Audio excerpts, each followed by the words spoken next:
आत्मदेव नाम के एक ब्राह्मण थे। वो बड़े ही तपस्वी थे, बड़े ही संयमी थे और समस्त वेद शास्त्र को जानते थे। तुंगभद्रा नदी के किनारे अपने नगर में रहते थे। उनकी पत्नी का नाम था धुंधली। पंडित जी बड़े ही कर्मनिष्ठ धर्मनिष्ठ थे, परंतु परमात्मा ने उन पे बहुत कृपा करने के बाद भी उन्हें संतान नहीं दिया था। आत्मदेव जी अपनी पत्नी और समाज के ताना सुन सुन के थक गए थे।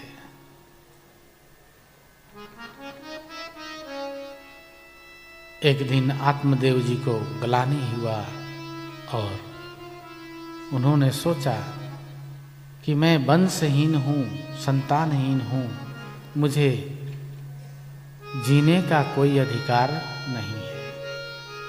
लेकिन ज्ञानी थे।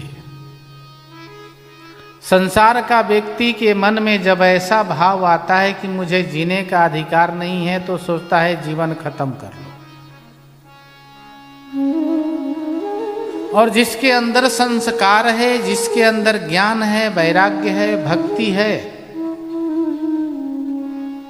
वो भी अपने जीवन को खत्म करता है, लेकिन ऐसे नहीं। तप करके, साधन करके, भजन करके। आत्मदेव जी चल दिए, घर से निकल दिए, जंगल में चले गए। जाकर के तपस्या करने लगे, भगवान सूर्य की आराधना करने लगे। कठोर तप, अन्न जल सबका त्याग कर दिया। वन में तालाब के किनारे रह के तप कर रहे थे। वहां पे एक सन्यासी योगी आए, स्नान करके जा रहे थे। उतने में पांव पकड़ लिए। बोले महाराज, बोले ये पांव छोड़ भाई। क्यों पांव पकड़ लिया इतना जोर से? बोले अब तो छोड़ेंगे नहीं। बोले क्यों? बोले हमें कोई संतान नहीं है। तो बोले मैं कोई संतान लेके घूम रहा हूं, कृपा कर दो। कितना भी कृपा बोलते रहे, आत्मदेव ने पांव नहीं छोड़ा। गुस्सा भी हुए महात्मा जी, अपना सिर पटकने लगे। महात्मा तो दयालु होते ही हैं। उन्होंने कहा रे भाई छोड़, पांव छोड़ दे। महात्मा जी ने नेत्र बंद किया और बोला तुम्हारे तो 7 जन्म तक संतान नहीं है। बड़ी ही रहस्यात्मक है संतों की कृपा। 7 जन्म तक संतान नहीं है। अब मैंने तुम्हें वचन भी दे दिया, ले। झोली से निकाला एक फल, ये फल अपनी पत्नी को खिला देना।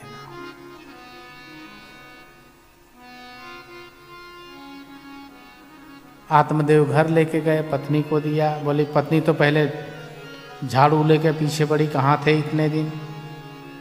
बताया, खुश हो गई।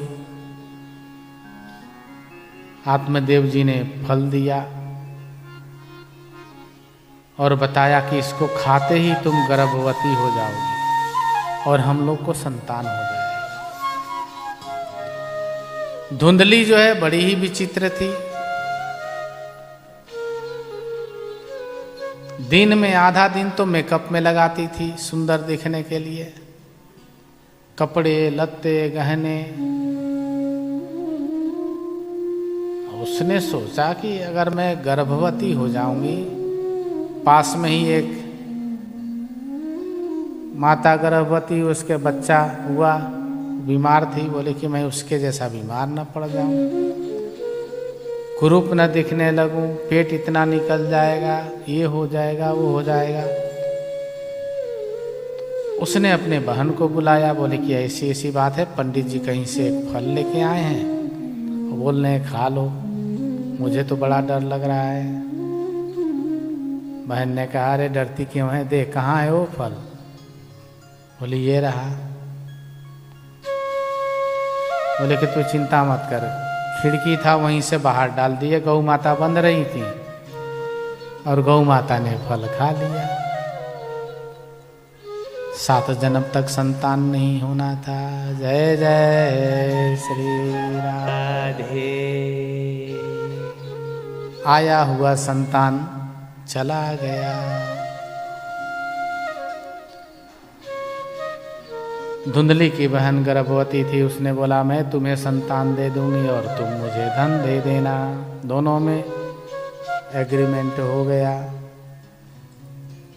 झूठ मूठ की धुंधली पेट बढ़ने की, खा खा के पेट मोटा हो रहा था। बोलती है मेरे पेट में बच्चा है।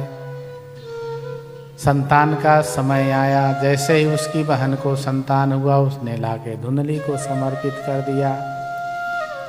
पंडित जी ने बड़ा ही धूमधाम से अपने संतान का जाति कर्म संस्कार किया और जैसे ही संस्कार खत्म होता है कुछ दिनों बाद गौ माता ने भी एक बच्चे को जन्म दिया।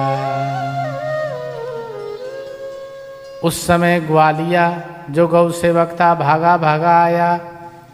पंडित जी बोले क्या हुआ, इतना हाँफ क्यों रहा है। बोले विचित्र हो गया। बोले क्या हुआ। बोले गौ माता ने एक बच्चे को जन्म दिया। बोले अच्छी बात है, बछिया है बछड़ा है। बोला ना बछिया है ना बछड़ा है, इसीलिए तो मैं डर गया हूँ। बोले क्या बात है। बोले वो तो मनुष्य है। आत्मदेव जी भागे, सब गली मोहल्ले के लोग इकट्ठे हो गए, पहले ही इकट्ठे हो गए थे वहां। जैसे ही गौ माता के पेट से बाहर आया, पूरा शरीर देखे तो सच में मनुष्य है। गौकर्ण जी जन्म लेते हैं। बोल गौकर्ण जी महाराज की जय हो। गौकर्ण जी गौ माता के गर्भ से निकलते हैं और निकलते ही मुख से राम राम राम नारायण नारायण। बोले ये तो विचित्र बालक है। सारा शरीर मनुष्य का, सिर्फ कान जो है गौ माता की जैसे थी। वहाँ जो आचार्य जी थे उन्होंने उनका नाम गौकर्ण रख दिया। जय जय श्री राधे। उधर जो धुंधली के बहन ने बच्चा दिया था उसका नाम धुंधकारी रखा गया। धुंधकारी नाम क्यों रखा पता है। पंडित जी नाम निकाल के दे रहे थे, राम प्रसाद, मनोहर लाल।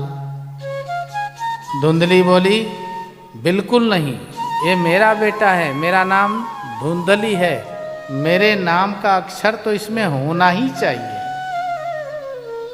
तो उसका नाम धुंधकारी रख दिया। जय जय श्री राधे। आप लोग भी करते हैं ये काम तो। श्री राधे। दोनों बड़े होने लगे। गौकर्ण जी भगवान के परम भक्त और धुंधकारी परम दुष्ट निकला। उसके दुष्टता से तंग आके सभी दुखी हो गए थे। गौकर्ण जी ने अपने पिता को, आत्मदेव जी को आत्मा का ज्ञान दिया और बोला महाराज आप जाके वन में तप करिए, नहीं तो आपका ये मनुष्य जीवन व्यर्थ हो जाएगा। आत्मदेव जी सब कुछ परित्याग करके वन में चले जाते हैं। धुंधकारी अपने माँ को खूब पिटता है, कुटता है। इधर गौकर्ण जी भी तप करने, तीर्थ करने के लिए चले जाते हैं।